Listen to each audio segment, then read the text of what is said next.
what allows Buddhists to maintain the various degrees of subtlety of consciousness. Consciousness can be coarser when it depends on coarse level of hormonal and biochemical processes, and what is the certain sensory faculties and so forth. But it can also be subtler, dependent on the subtler levels of what Buddhists call the energy. But ultimately, the continuum of consciousness is something that can go from coarser to subtler and very subtle, and then in reverse into coarse and subtle. But from the Tantric Buddhist perspective, the energy and the mind, the consciousness, are interdependent, related.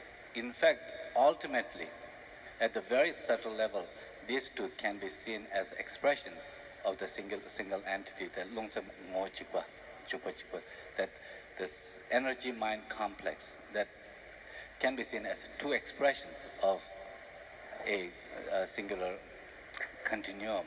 And this is where I think that Christoph, when you mentioned earlier, with regard to the consciousness, could there be a separate stream or a physical,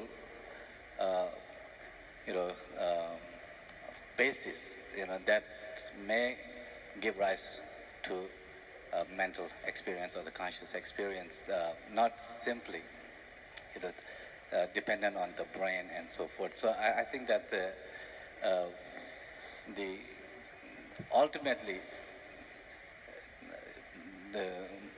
from the Buddhist tradition, at least the way that I see it, is that the Tantric or the highest Yoga Tantra tradition, when it presents the mind as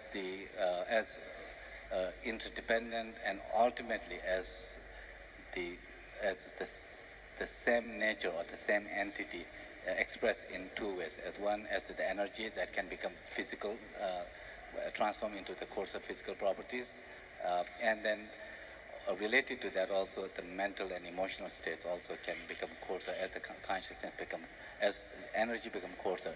So coarser levels of energies, as they dissolve, then the coarser levels of mental activities dissolve, and that can correspond to like the sleep,